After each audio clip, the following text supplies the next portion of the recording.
알아두면 쓸데많은 삼국지 이야기. 세 번째 이야기, 유비, 관우, 장비 세 사람은 의를 맺어 형제가 되었습니다.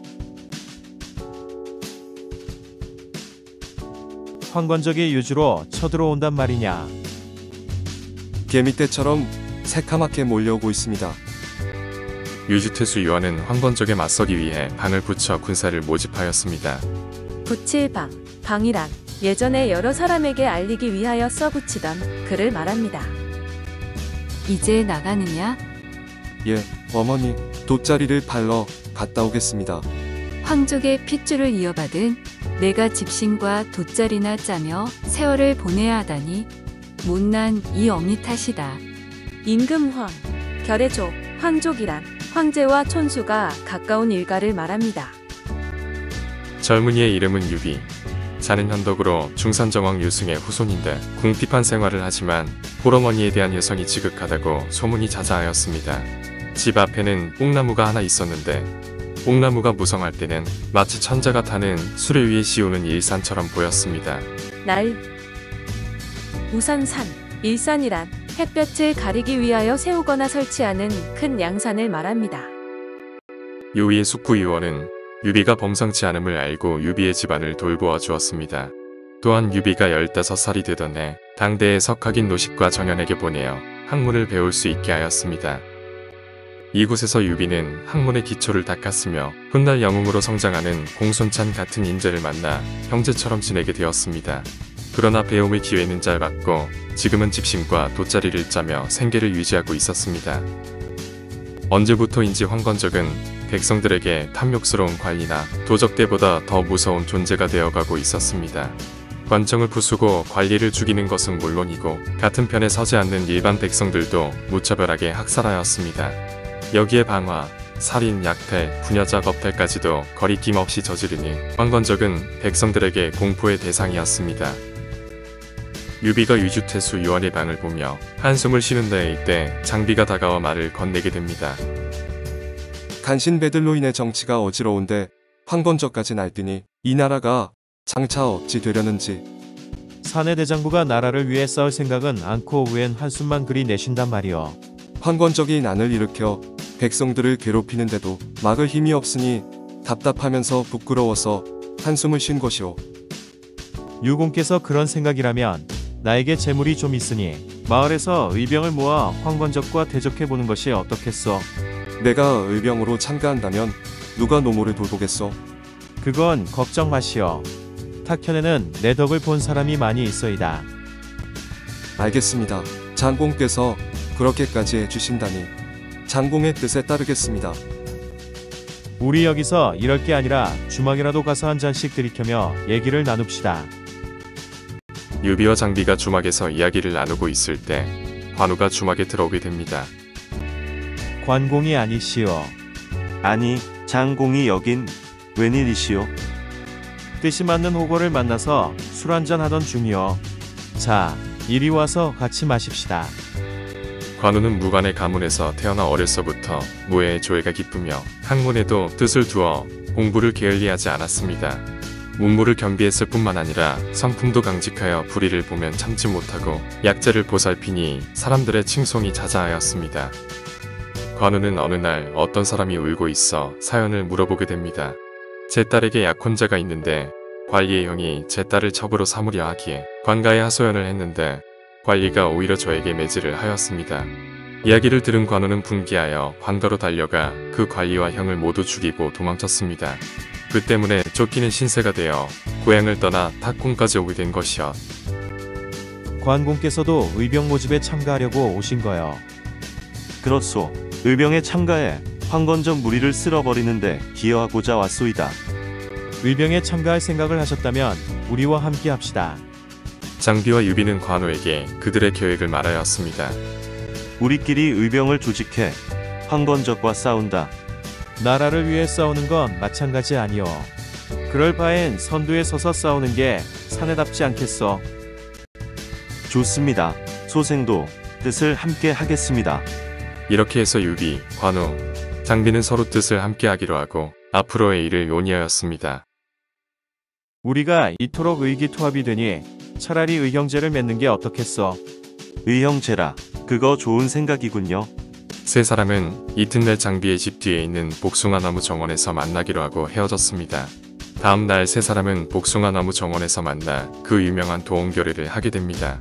복숭아도, 동산원, 맺을결, 오르의, 도원결의란 의형제를 맺는 것을 일컫는 말로 유비, 관우, 장비가 복숭아 나무가 많은 정원에서 의형제를 맺은 것에서 유래되었습니다. 이리하여 삼형제의 서열은 유비가 맏형이 되고 다음은 관우, 가장 어린 장비가 막내 아우가 되었습니다. 천지신명께 고합니다. 여기 있는 유비, 관우, 장비 세 사람은 비록 성은 다르나 의를 맺어 형제가 되었습니다. 마음을 함께하고 힘을 합치어 어려울 때는 서로 구하고 위태로울 때는 서로 도우며 위로는 나라의 은덕에 보답하고 아래로는 백성을 평안케 하고자 하옵니다. 비록 같은 해 같은 날에 태어나지는 못했으나 죽기만은 같은 해 같은 날이 되기를 바라오니 만일 우리 중 의리를 저버리거나 은혜를 잊는 자가 있다면 하늘과 사람이 함께 그를 죽여주소서.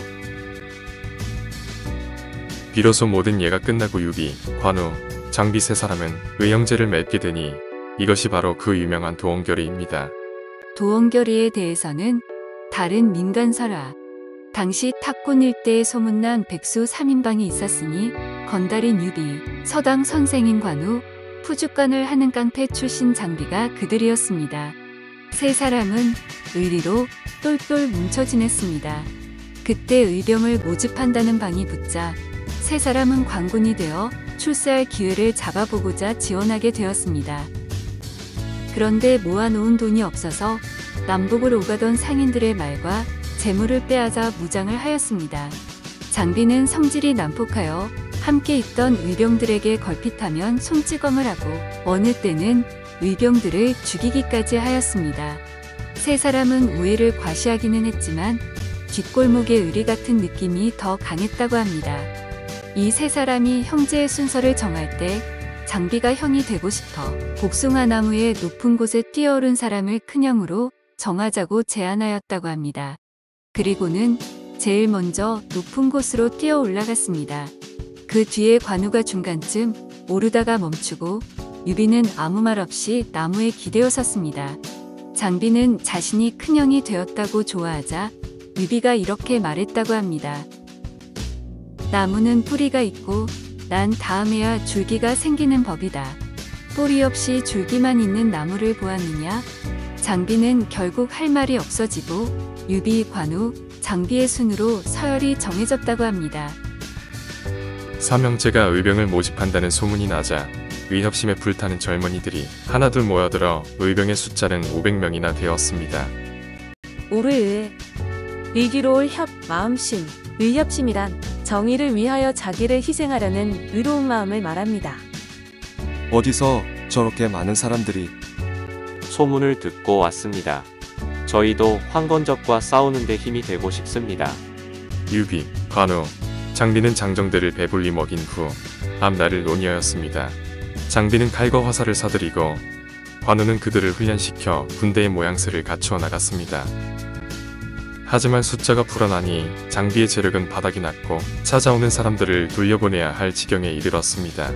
그때 웬 상인 무리가 마차를 끌고 유비의 진영에 오게 됩니다. 그대들은 누구시오? 저는 중산에 사는 장세평이란 상인으로 떠돌며 말장사를 하고 있습니다. 장대인이시군요. 이 누추한 곳에는 웬일로? 아무래도 군사를 일으키시자면 필요하신 게 있을 것 같아 약간의 군자금과 물품, 말을 가져왔습니다. 장세평과 소상이 기부한 재물은 말 100여 마리와 수백 근의 쇠, 수백 량의 금은으로 군자금이 부족해 고민하던 삼형제에게는 가뭄의 단비와 같았습니다. 유비는 쇠를 녹여 의병들이 사용할 갑옷과 투구, 무기를 만들게 하였고 삼형제도 각자의 무기를 만들었습니다. 유비는 쌍고검을, 관우는 무게가 80근이나 되는 청룡원 얼도를, 그리고 장비는 장팔사모를 무기로 삼았습니다. 관우의 청룡 언월도에 얽힌 이야기. 전설에 따르면 관우는 청룡 언월도를 만들기 위해 명인들을 찾아가 최고의 무기를 만들어줄 것을 부탁하였다고 합니다. 대장장이들은 2달에 걸쳐 강철을 당금질하여 겨우 푸른빛이 도는 대검을 만들었는데 관우는 만족하지 않고 더 당금질하게 하였습니다. 당금질을 1달 동안이나 계속하던 어느 날 밤 하늘에 달이 높이 떠 있는데 대검에서 한 줄기에 영롱한 빛이 하늘로 솟아올랐습니다. 바로 그 순간 하늘에서 한 마리의 청룡이 내려오다가 빛에 베어 당금질하던 대검 위에 피를 흘렸다고 합니다. 청룡의 피가 칼 끝에 떨어지자 우레와 같은 소리가 났습니다. 관우가 다가가 보니 맑고 투명하여 마치 보석처럼 보이는 칼이 땅 위에 꽂혀 있었는데 반달을 닮았고 청룡의 피로 당금질한 것이라 해서 청룡원월도라 이름 붙여졌다고 합니다. 500명의 의병이 장비를 갖추자 위세와 사기는 여느 군대와는 비교할 수 없을 정도로 대단하였습니다. 유비는 유주성을 향하여 출발하도록 명령을 내렸습니다. 유비, 관우, 장비의 천하를 향한 첫걸음이 시작된 것입니다. 유주태수 유언은 유비, 관우, 장비가 500명의 의병을 이끌고 도착했다는 말을 듣자 기쁨을 감추지 못하였습니다. 세 사람을 불러 인사를 받으니 태수 유언과 유비는 같은 한해 종시후 학렬을 따져보니 유비가 족합을 되었습니다. 학렬항, 벌일열, 학렬이란 친족 집단 안에서 세대 관계를 나타내는 서열을 말합니다. 네 번째 이야기. 탁군에서 온 의병들로 관직은 받은 것이 없습니다로 이어집니다.